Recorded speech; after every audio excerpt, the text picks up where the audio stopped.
Et bonjour à tous, c'est Marie-Clotaire, on se retrouve pour ce jour numéro 16 de ce RPG Update, toujours avec Iniros. Comment ça va, Iniros?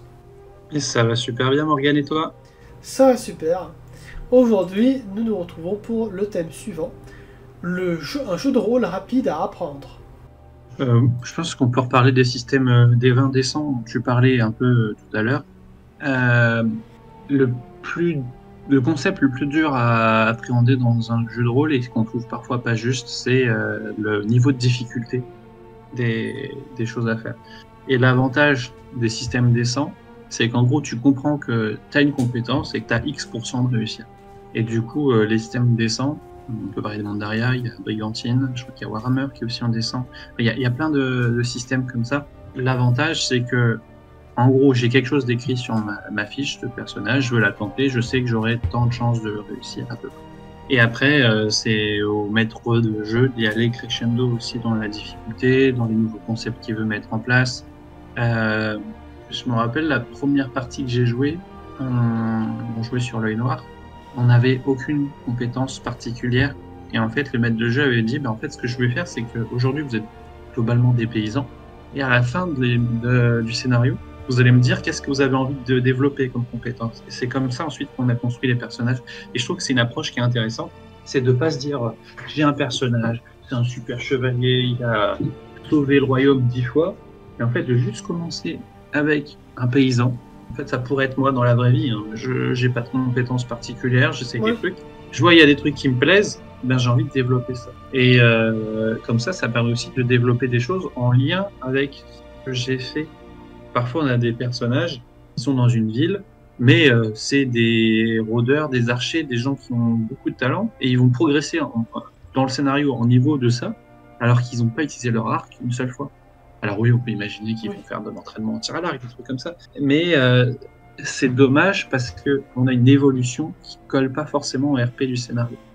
Et c'est ça aussi où parfois c'est un peu dommage, c'est que en tant que maître de jeu, on a une vision de là où on va aller dans le scénario, mais peut-être que le joueur a envie de jouer quelque chose qui va pas forcément avoir je sais plus le mot, une symbiose, ouais, une belle symbiose avec le scénario. Donc peut-être que parfois il faut dire à nos joueurs, écoute, teste le scénario, tu vas voir, tu vas pouvoir t'amuser. Si tu as envie d'occasion de tirer à l'arc, tirer à l'arc. Peut-être que tu vas te rendre compte que dans ce scénario, ton personnage, c'est pas comme ça qu'il va évoluer. Peut-être qu'il rêve d'être un tireur à l'arc, mais qu'au final, il va devenir un enquêteur spécialisé dans la ville. C'est quelque chose qui est possible. Ça me fait penser pour un PJ, oui, un PJ de la saison 1 de Nive. J'avais un joueur qui jouait justement un assassin, donc voilà, coupé derrière, tout ça, et qui avait une compétence, c'était de pouvoir se téléporter, donc ultra pété pour un assassin. Sauf que le twist, c'est que ce pouvoir-là, à chaque fois, il faisait des échecs sur ce pouvoir-là. Ce qui fait que, en fait, c'est lié à une pierre un peu étrange de mon univers qui donne des points particuliers. Et à un moment donné, sur cette pierre, c'est carrément barré de lui. Parce qu'à un moment donné, il faisait trop d'échecs et même la pierre a voulu se barrer. Et du coup, il a reçu une nouvelle pierre, un nouveau pouvoir. Et bizarrement, là, ça a tout de suite beaucoup plus fonctionné parce qu'il y a eu une petite évolution d'y passer à assassin. Et il est carrément devenu paladin. Donc l'évolution est assez ouf dans ce sens-là. Dice don't lie, c'est ce qu'on dit. Hein? Les dés ne mentent pas. Ah non, les dés ne mentent jamais. D'ailleurs, C'est ça qui crée l'histoire aussi. là actuellement, j'ai un joueur qui joue une mercenaire qui fait souvent des échecs critiques. On se pose des questions parfois. Mais sinon, un jeu de rôle qui est entre guillemets un peu facile, je trouve, dans la manière de l'aborder. Alors, pas dans la manière de le lire parce qu'il est un peu compliqué à comprendre les ficelles. Mais une fois que tu as compris, en vrai, il est hyper simple à utiliser. J'en ai déjà parlé. C'est les apprentis sorciers. Tout simplement parce que on joue justement un apprenti. Donc un apprenti mage qui comprend pas encore bien la magie. Et c'est pas un système de D100, c'est pas un système de D20, c'est un système de D10 où c'est un seuil de difficulté, genre un sort de facile, ça va être un seuil de difficulté 2. Un sort de difficulté 8, c'est un sort très difficile. Par contre, un sort impossible, c'est 10 ou plus.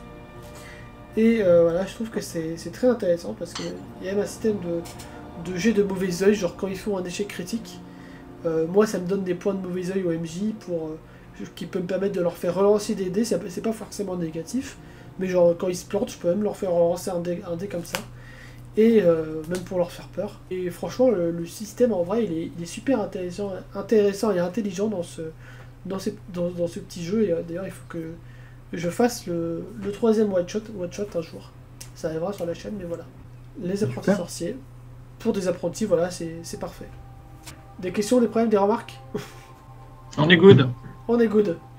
Et ben j'espère que ce jour vous a plu. N'hésitez pas à laisser un petit pouce bleu, à nous dire votre réponse dans les commentaires. Et nous on vous dit à demain pour le prochain jour du RPG Day. Bye bye.